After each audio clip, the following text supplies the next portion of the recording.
para mais uma partilha e teremos o Paco Estrada, Lean Sensei e TPS Expert, que tem mais de 15 anos de experiência no apoio à implementação de metodologias Lean em inúmeras áreas.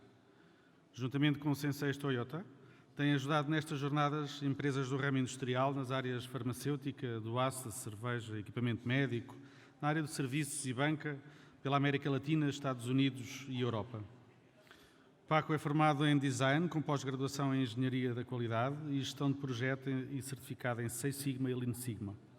Hoje vai-nos dar a conhecer o caso da Lotaria do Arizona, uma jornada Lean no Governo Estadual.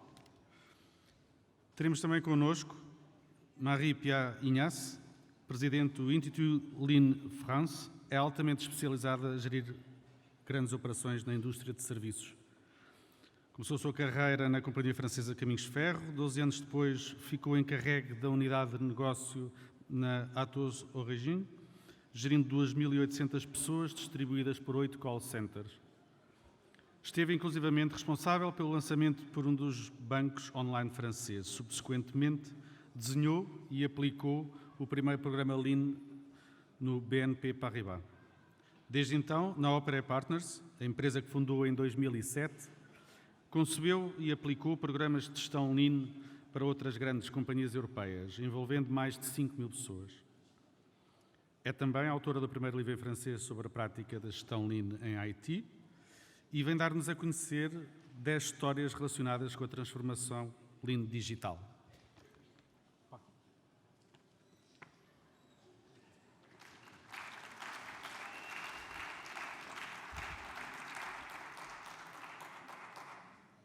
Thank you. Hello. Welcome. Welcome, everyone, to this keynote. I hope you can hear me okay, because I'm not hearing myself. No? Hello? Yes? Can you hear me? Is it okay? I'm not sure I can hear myself, so... Yes? Are we good? Yes? Okay. I think we're on then. Well, welcome again. Thank you for joining those of you who are participating in this keynote. Today I'll be sharing with you a story. The story is about the Arizona Lottery. The Arizona Lottery is a state government agency in Arizona. You will be hearing about their challenges, their approach to Lean, some of their key learnings that I believe can be shared and applied with any organization around the world, regardless of sector and where they are. You'll also be hearing about their stages. They went through 3 consecutive stages progressively in their Lean journey over the course of more than 2 years. We'll be sharing part of that as part of the story. And at the end, we'll have a Q&A session. Now, very important, if you're using Slido, please, and before you submit your questions, please be sure to add your name, because in the spirit of winning the lottery, we will be providing prizes, some scratcher tickets. So some of you may leave this room today having won a considerable amount of money.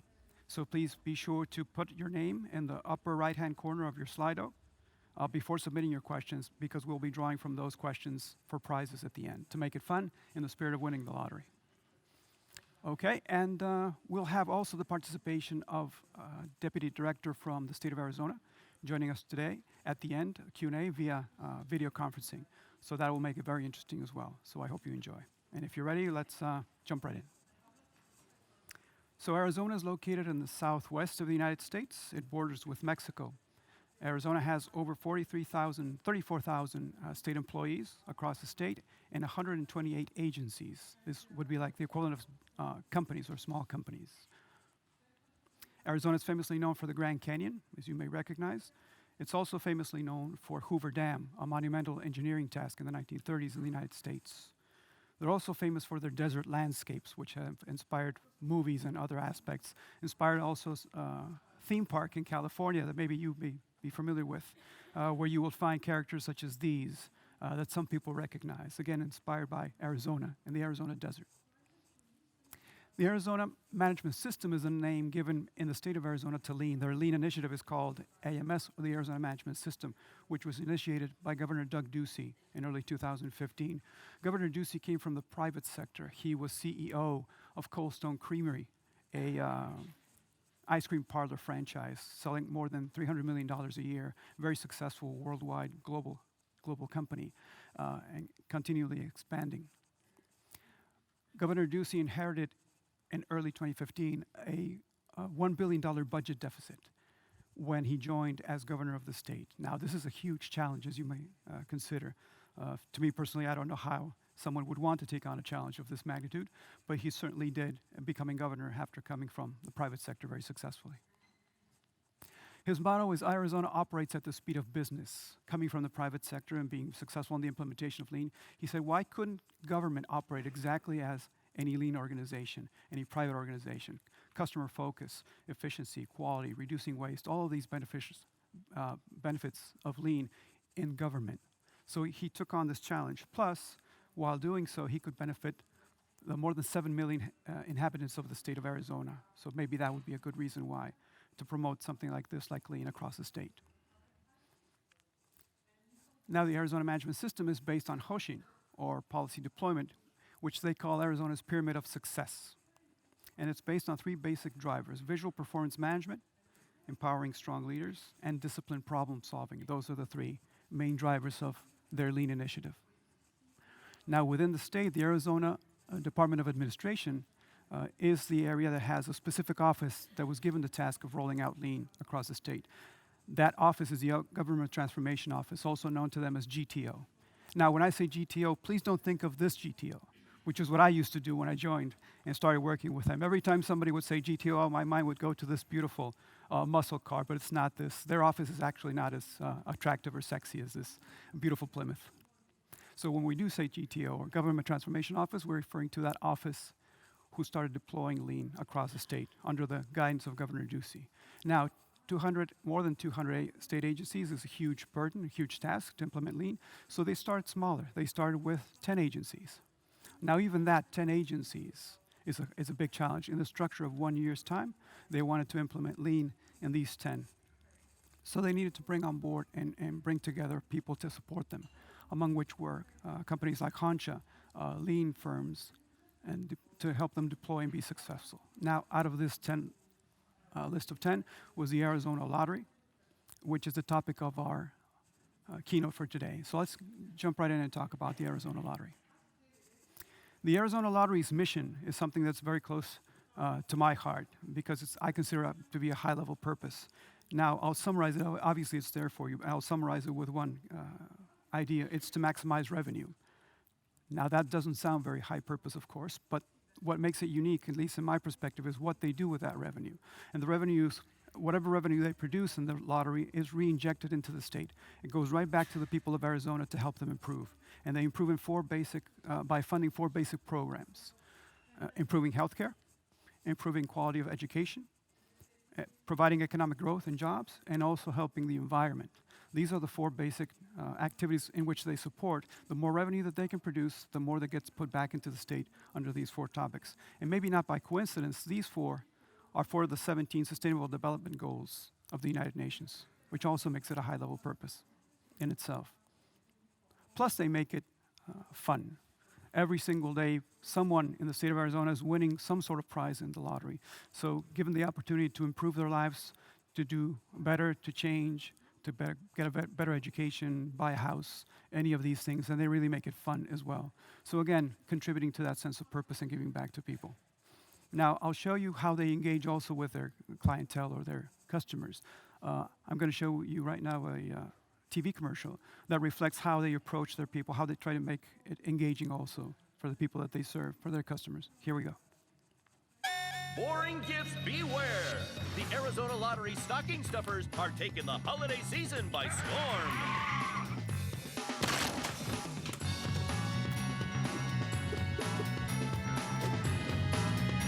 Thanks! Try these 6 new holiday scratchers tickets with top prizes from $500 to $500,000. Now everyone can be a hero for the holidays. All right, so again, making it fun, making it engaging, wanting people to participate and making it attractive for them to do so. The Arizona Lottery has those 2 basic types of products. The first would be draw games. These are based on selected numbers with huge multi-million-dollar prizes typically. And the second typical family of products would be scratcher tickets, the ones you will be able to receive today as a sample with your questions. Up to $3.5 million in a single scratcher they offer. These are very, very popular, but these are the two basic product families. So in talking about the Arizona Lottery's lean journey, let's convey how we will be discussing this, or how I'll be sharing this story with you today. We'll be looking at this timeline, and we'll be following this timeline chronologically from fiscal year 2016 to the current year-to-date fiscal year 2019, and looking at what went through during this process. We'll talk about the early days before AMS, or before the Arizona Management System, the implementation of lean. We'll be discussing the fiscal year 17, which was really the focus on tasks. We need to get this done. We need to implement lean. This is Governor Ducey's project. Everyone must comply. The second year was focused more on the people aspect and the people implementation. How can we work with people to get this deeper knowledge and understanding? And then to the current, where they're now working on their own, accomplishing great things. So this is essentially, in a summary, what we'll be looking at today. So going back. Now, every time you see quotation marks here, this is an actual statement from someone in the state of Arizona who contributed with their comments. So you'll find that these are the expressions of themselves. I won't be reading them word for word, but we'll use this as a reference. For example, before lean, they had significant gaps between where they were and where they actually wanted to be, which was quite noticeable. They also felt they were in constant continuous crisis mode, trying to understand their problems, not knowing how to scope them properly, how to describe their problems. Again, this was before they had a structure through lean, through the Arizona Management System. 2017, as we mentioned then, marked the initiation of the deployment of lean, the Arizona Management System, by Governor Ducey. And here we see something that we consider to be, at that point, stage one. This was like their first progression within lean. Stage one was characterized by this idea of we must comply. Being a government agency, it was not difficult for them to take on any requirements. New laws come in and they comply. Mandates are created and they comply as well. So the idea of complying to something that the governor wanted was not foreign to them, and lean was no exception to this. So this was the overall first stage that we found of compliance and following. Now, to start their lean journey, they initiated with two basic topics, which were tiered huddles and Kaizen and meaningful metrics. The idea here being that they get together, huddle, have a meeting, and measure something that's meaningful to them. So this was the basic instruction at the beginning. Please find something meaningful that you would measure in your different departments within the lottery, put it up on the wall, set a target, track it, and then get together on a daily basis to be able to know plan versus actual. How are you doing against that expectation? Now for them, that was like, and the common phrase was just start kicking the soccer ball or kicking the football, like we would say in Europe. Just start kicking the soccer ball. But the idea here was that kicking of the soccer ball felt like them, like these children.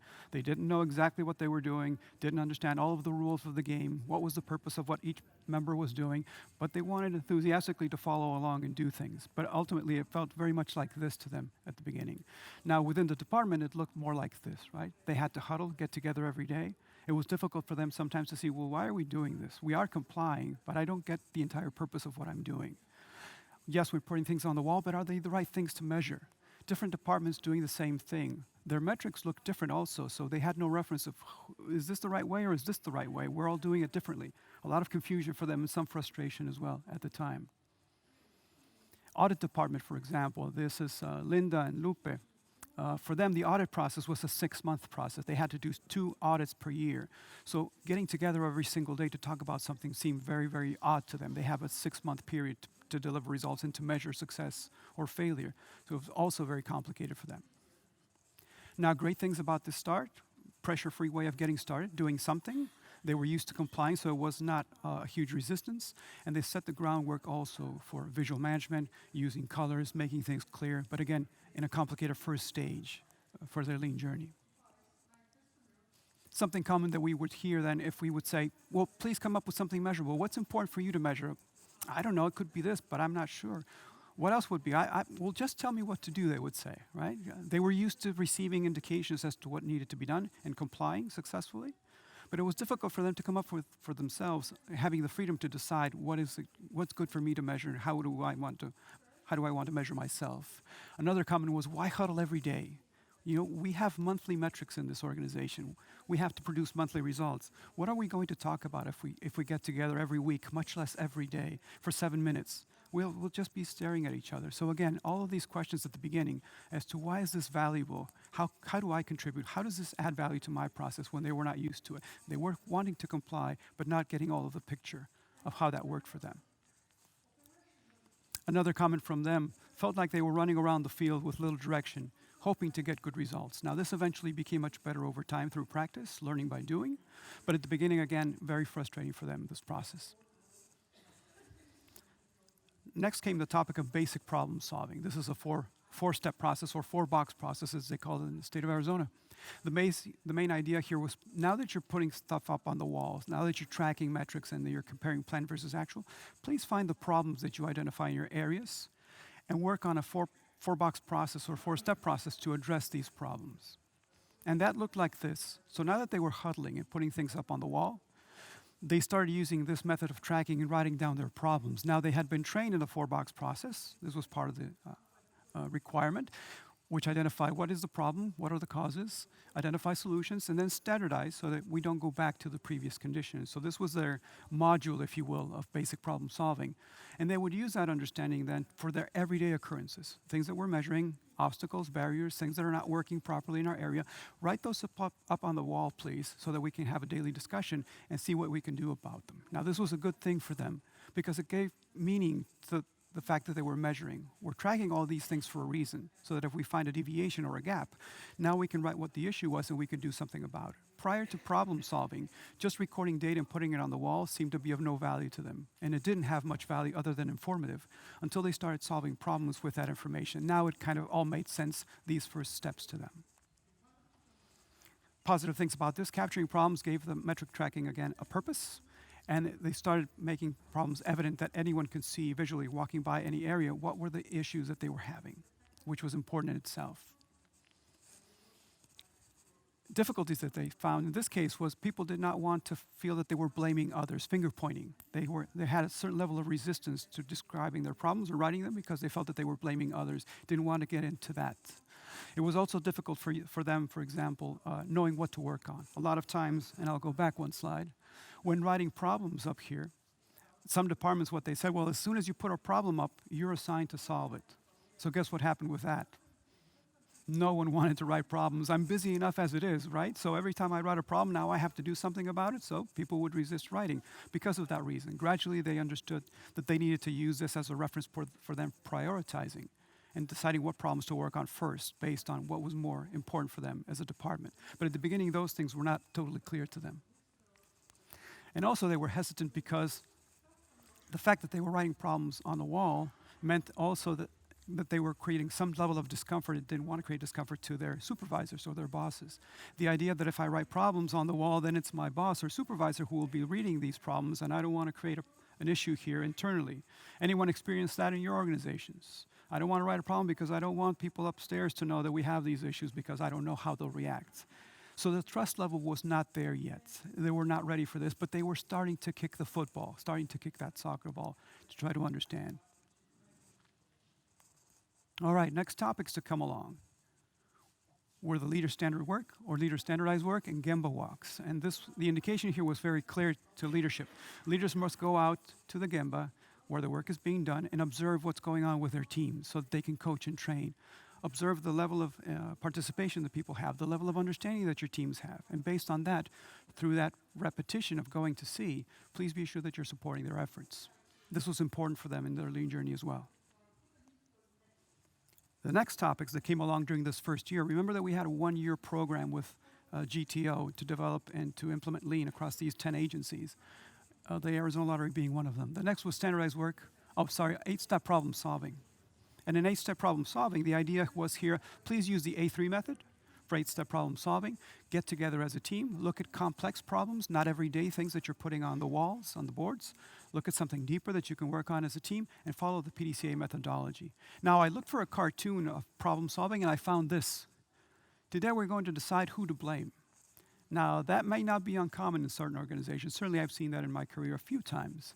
But we wanted to really go deep into having them understand this process and following a scientific method for problem solving. And that looked like this. They started developing A3s, created some teams. Not everyone was trained at the beginning at this, just a few teams, but it provided enough information for them and guidance in terms of a structure for problem solving.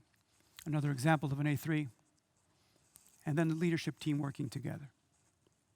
Again, very relevant for them, very important because it created that collaborative structure that they didn't have before. And it also provided the importance of following a structure. Multidisciplinary, multi-level teams also selected at multiple levels of the organization to help them work together. And also decisions based on facts, based on data, which they were not used to do. They were used to jumping to solutions quickly. And this provided that necessary structure also for them. So a comment from them. Once they started using this method, they realized that it really takes much more time than what they were devoting to solving a complex problem.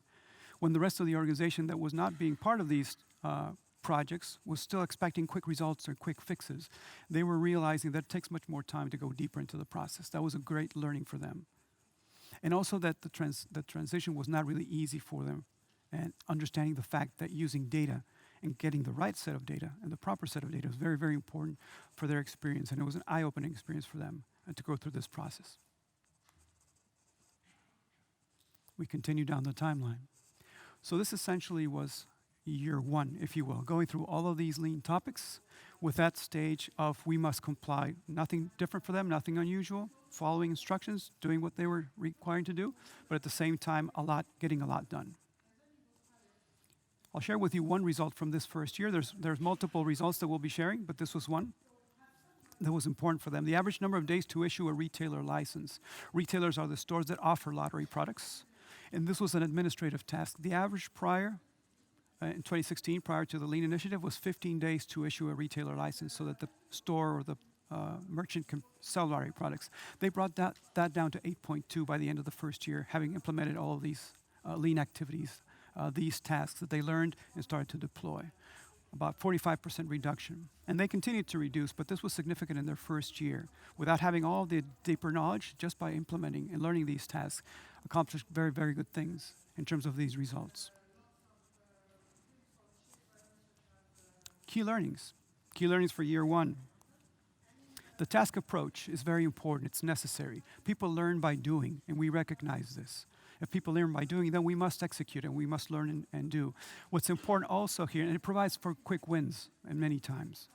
What we must also not disregard here is people's true understanding of what they're doing, why they're doing it, and what the benefit is for them. This is very, very important. Not only learn by doing, but really get that deeper understanding of what's in it for me. What's the purpose of doing this? How will I benefit? How will my work life be improved, be better by doing this? If we can touch on those aspects to people, then it makes their lean journey much easier and their commitment to doing this as well, not just following what we say, but really buying in and seeing the benefit for themselves.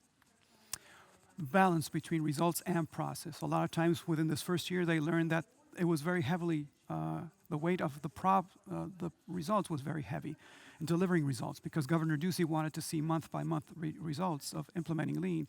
They were really key on providing those results, but sometimes the process was not being considered fully, or the process that produces those results was not getting all of the attention needed. So that was one of the key learnings for them as well, that it's very important to discuss that, to go through that process and pay that attention to the process that provides those results, and to trust that they will come as a consequence.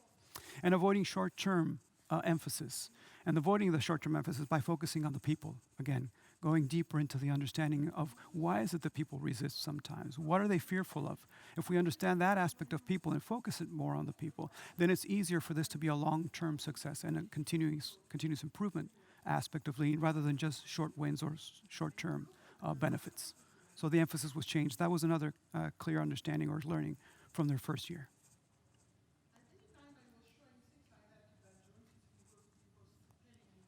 So by the end of that first year, that contract and that commitment of the Arizona Management System to be deployed in these 10 agencies, the Arizona Lottery being one of them, we started to see a second stage emerge close to the end of that. The second stage, we called it, or was typically seen by the phrase of, I want to try this. This was an authentic aspect that we started to see from leadership and also from the people in the areas, where they had started to see improvements, they started to feel good about things that were happening, and they really wanted to try more. So the aspect here was, they came to us, Hansha, we're about to complete the 1-year commitment with the Arizona Lottery, with the state of Arizona, but we'd like you to come for a second year to help us deepen and strengthen our understanding of what we're doing and to go deeper into this journey. Can you support us for a second year? Which is what we did. by year 2. Now, fiscal year 2018, again, I want to try this. This was what we call that stage. That was their second level of improvement in lean. And we started with strengthening their understanding, going deeper as to what they've already done before. All of these lean techniques that they were doing and implementing, we wanted to really make sure that they understood what was the purpose behind it, the benefit for themselves, the deeper purpose and meaning. And that was the idea, clarifying the higher purpose of these tools and understanding, while we were supporting their incremental learning and their continued development and training towards these techniques that they had already started to do and were already doing. So we initiated with deployment planning, helping the leadership in their deployment of what had already been done, still needed to be completed, and also considering new things for the future. We also supported in visual management. They already had these boards across the agency in different departments, but were they really understanding the clarity that was needed? What does colors mean? What does green mean? What does red mean, for example? How can you make it clear at a glance where you are right now? Are you ahead or are you behind? How would anyone know this if they look at your board? So again, going deeper into the understanding of these principles to make them more successful and to make these things work better for them was part of what we were doing with visual management. Process mapping. We went deeper into process mapping so they could identify point of occurrence of their problems and how to prioritize what to work on first, rather than just going out and trying to fix everything, using visual tools and going deeper into the understanding of these visual tools to help them improve. Root cause analysis.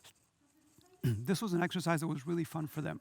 And we found a lot of success in this because it allowed people to really recognize that they have the process expertise to understand what's happening, and then go out into Gemba and confirm and bring the facts. But at the beginning, they had to visualize, I think it's because of this, I think it's because of that, or I know it's because of this, and now I will go and prove that and bring the data along. This was a process with post-its that was very fun for them, and it became very, very popular. People wanted to learn this technique because they really understood now what their role was in defining what's going on and how they can define root causes to then address their problems again. Very successful implementation, very simple tool, but again, very powerful because it gave them the voice to decide and to say, this is what I consider is happening, and then be able to prove that and show the evidence. And in general, problem solving. With time, they started doing much more problem solving at the 4-box level and then at the 8-step level, and became more comfortable about talking about their problems. Before it was difficult, they felt uncomfortable about discussing problems. The level of trust was not there with their leadership, so it was complicated for them. They gradually became much more comfortable about talking about this is not happening, or we're red in this aspect, the process is not functioning, and that really got them to a better place. Comments from them, for example, they were more open into discussing and talking about problems, and they felt less burdened about them, not jumping to solution. It was very interesting to see them restrain from jumping to solution. They themselves would stop, say, okay, no, we're still analyzing, it's okay.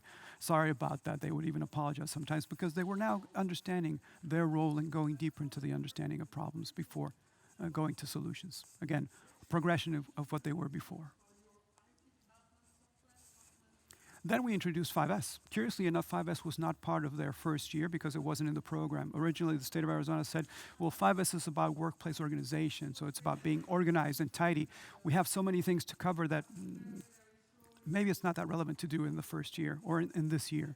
So they incorporated 5S for the second year, and that was something that we proposed for them. Now, the purpose of 5S, as you know or may know, is to make waste evident, so that we wanted to make sure that abnormal conditions, problems, situations that are not what should be, were made evident through the use of 5S. So they started using 5S and implementing 5S, learning it and doing it to their vehicles, for example, the Arizona Lottery. They started learning and implementing 5S in warehouses, implementing 5S in various office spaces like here you see for sales. Everybody learning the process and doing it, learning by doing. Every single employee, every single staff member of the lottery doing this process in investigation areas and marketing areas and all areas of their organization ultimately. And we became very successful. Now the idea here also was to certify a champion. Have a person really understand the process, understand deeply what the essence of 5S, and demonstrate that they have the capacity to train and teach others as well, so that the agency and the agency leadership can feel confident that they have someone who will continue on, especially when they have new hires, such as in this picture. The idea is that this progress and not require and not need to bring a consultant back in for retraining or for progressing their journey. They can do it self-sufficiently, which is what they set out to accomplish. So 5S, curiously enough, provided a lot of strength to the baseline of what they had already learned prior in their lean journey, which was visual management, for example. It strengthened the visual management because 5S is about visual management, showing the difference between the abnormal and a normal condition. But it also strengthened their perception of standardized work, because 5S requires that in order to keep 5S, you need to have a scripted task list to follow every single day and know what that is, posted visually, have it in the workplace. So it also strengthened their perception of what standardized work was, which they had already been doing. And also leader standard work that they had already learned before. Leader standard work being in the topic of 5S, supervisor must come and make sure that the list of topics are being followed and they're done correctly. And then leadership must follow up also with audits. So you have 3 levels of checking or inspecting, which also complied with their perception and what they had learned in terms of standardized work and leader standard work, excuse me. So again, strengthening those core understandings, those basic lean understandings, just with the topic of 5S. Something as simple as that really strengthened their and deepened their understanding of what they had learned before. And again, the fact that they certified champions helped them progress and be self-sufficient. Stage 2, as we said, about 2/3 down the road of the second year, fiscal year 2018, we started to see a third stage now happening during the second year. And that third stage was characterized by this idea: we really should be doing this. And that idea has extended so far, that to date. That true conviction that this is something important, that it's useful, that it's benefiting them, that it's worth pursuing and continuing to do. Even if Hancha did not come back, they're still doing their lean journey and they're still following it because that provided that true conviction about 2/3 down the road. Now, when we saw this happening, that they were really becoming much more convinced and engaged that this is something we shouldn't stop doing, that we need to continue, we introduced the topic of Kaizen Tian. Kaizen Tian, the lean system, where it's based on everyone having a voice and recognizing everyone's voice and expertise in their functional areas to say, if you had the question of what would you change, what is it that you would propose? What changes would you make to your area? And this is exactly what the Kaizen Tian structure was. So we started with this process of first leadership, understanding the principle that every person can increase the benefits to their workplace, their quality of life at work, by implementing improvements and owning the responsibility of implementing those improvements. So we start with leadership, understanding the concept so that they could grasp that small incremental change over time amounts to very big and significant improvements in the long term. Over time, they develop the tools and techniques to implement Kaizen Tian. They developed a Kaizen Tian form for their areas. They developed Kaizen Tian boards where progressively people would put up their proposals for improvement, get authorized by a supervisor under certain rules, and then they themselves would have the ownership of making those changes happen. And then a scoring system and a reward system which they documented and posted for transparency. These are the rules. This is how you will earn points that then would give you something in return for that, complying to the system. And ultimately, we certified a champion also, a local expert, to be the person who would own the responsibility of having the knowledge and also the ability to train others to progress in their stages. This is Mia, their HR representative, their HR director internally, which Kaizen Tian has a lot to do with people, of course, and HR. Who better than HR to address these topics as well? Prior to the introduction of Kaizen Tian, it was not uncommon for them that their problems were solved only by a handful of people. And typically these people were not part of the areas that had these problems, so didn't have firsthand understanding or knowledge. Do you face that? Question for you. Do you see that in your areas? Problems are solved by people who don't necessarily have all of the knowledge of what the problems are? Yes? Can I see some hands? A couple of you? Thank you. Yes. So this is not uncommon, of course, but it was something routine for them as well before the introduction of this topic.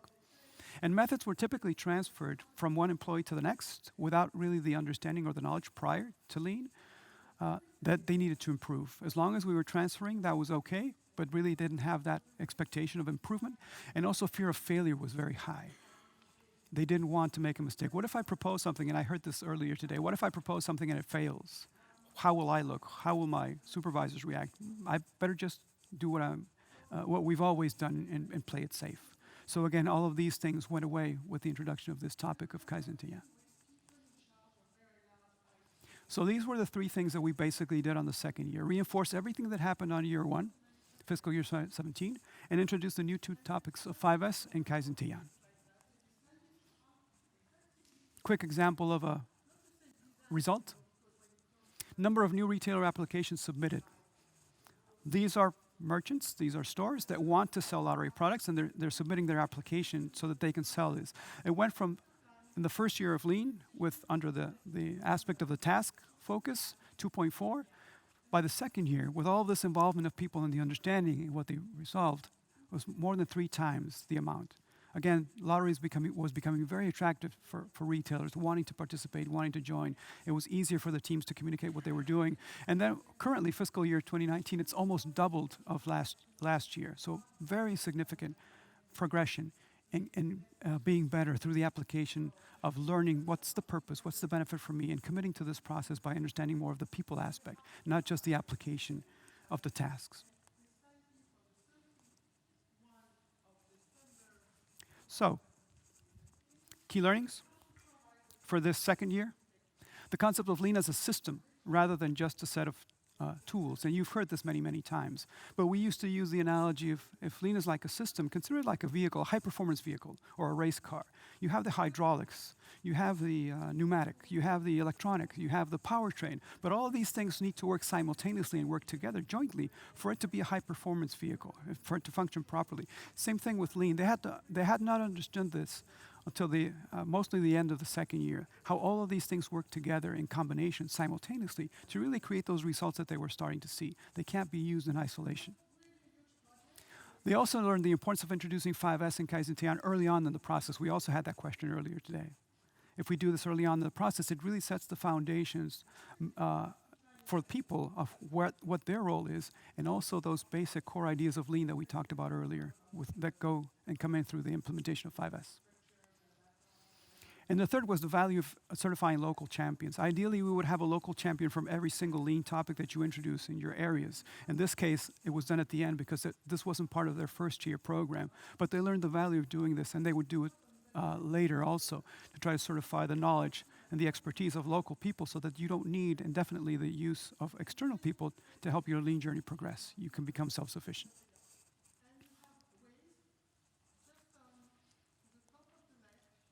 And this, in summary, is their Lean journey through all these processes, having learned and applied these techniques, gone through the second year with the first year focus on tasks, second year focus more on the people and strengthening and deepening their understanding, and these 3 stages, going from we must comply to we really should be doing this with an actual conviction and true understanding that this is something valuable for them and moving forward, which summarizes the Arizona Lottery's Lean journey. So, a few more comments for you. I like this quote very much. I won't read it word for word.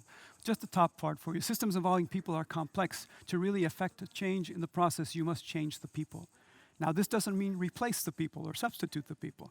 We're talking change the way that people think, the way that they feel, the way that they see themselves, ultimately their values and their beliefs, which has to do with culture. This is what we're trying to emphasize with this people aspect. We're changing the way that they see themselves and feel.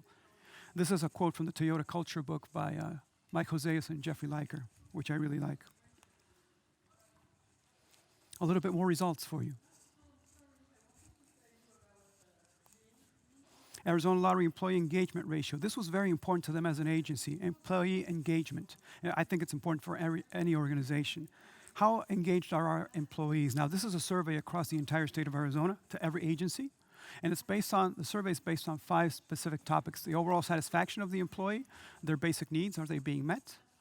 Their sense of contribution, teamwork, and also their growth. Now the way to calculate this number, I won't go through it, but it's number of strongly agreed responses divided by the negative responses. Now, in a positive aspect, if you level out, it should be 1.0 to be something positive from that point on. For them, for the first year, the year 2016, prior to Lean, it was 1.2. By the end of the second year, it had doubled. 100% improvement in their employee engagement as measured in this survey that was across the entire state. Very, very impressive. Again, through the application of Lean under the right principles, focusing on the right things, on the people doing this change. And again, this shows and reflects in the results.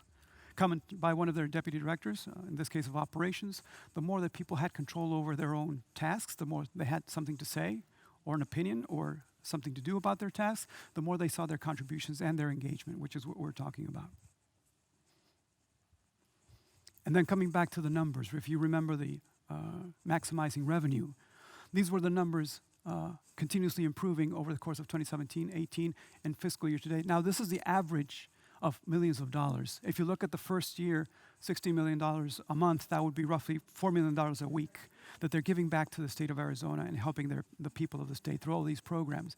So a significant improvement in this 2-year period and current year to date of more than 16%, gradual, sustained improvement and giving back to the people, a very high level cause again, as we were sharing earlier, and direct impact on quality of life in terms of healthcare, education, economic growth, and the environment. Again, very significant. Some comments again. People feeling they were living more of a creative zone. Fear of failure was no longer there for them. The lottery today has had exceptional performance and is now the second fastest growing lottery in the United States. A very interesting accomplishment. Now they need to sustain this, of course, through continuing, but it's very impressive the way that they've grown in a very small amount of time, short amount of time. Now, reflection for us. It's completely within your control to feel like this about your lean journey or to feel like this about your lean journey. I hope you can feel like that. Yes. And it all depends on our application of lean, our approach to lean. And our approach to lean must be based on a few basic things. First of all, purpose. If we can clarify the purpose for our people with our mission, if you don't have a very clear mission or just the purpose, make it clear for them. Why is it valuable to accomplish what we want?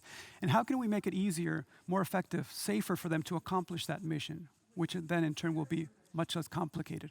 Understanding the people aspect, people's fears. Why do they resist change? What is fearful to them? Why would they not want to participate? But deeply understanding with empathy, what is going on in that person's feelings, in that person's mind, so we can address that while we're helping them develop, while we're helping them grow and learn. We're addressing what the restrictions are for them internally, so we're addressing that aspect as well. Developing problem solvers, and I think Lando mentioned having an army of problem solvers within your organization at the multiple and different levels, by focusing on developing their skills and their understanding and their competencies in problem solving at every level. And also, obviously, the process, right? Following those lean techniques and being strict about it and methodical about following the lean techniques, which if you do and if you consistently do that, you're demonstrating your true conviction of purpose, people, and problem solving as well in your lean journey. I took this picture. It had rained in the afternoon. It was beautiful sunset. And it reminded me of what's coming next. And I asked them this question recently. What are your next steps? And they said, we're fine-tuning our agency's metrics based on new developments and new gaps that we're continuously looking at. We're also strengthening our basic problem solving with people through training. And we're also improving our Kaizen scoring system based on continuous improvement. So again, this is the ongoing continuous improvement of the state lottery by themselves, Arizona Lottery, in that focus of continuous improvement and respect for people. So on behalf of the fun and great people of the Arizona Lottery, I only have to say thank you. Thank you very much. Thank you for attending. Okay.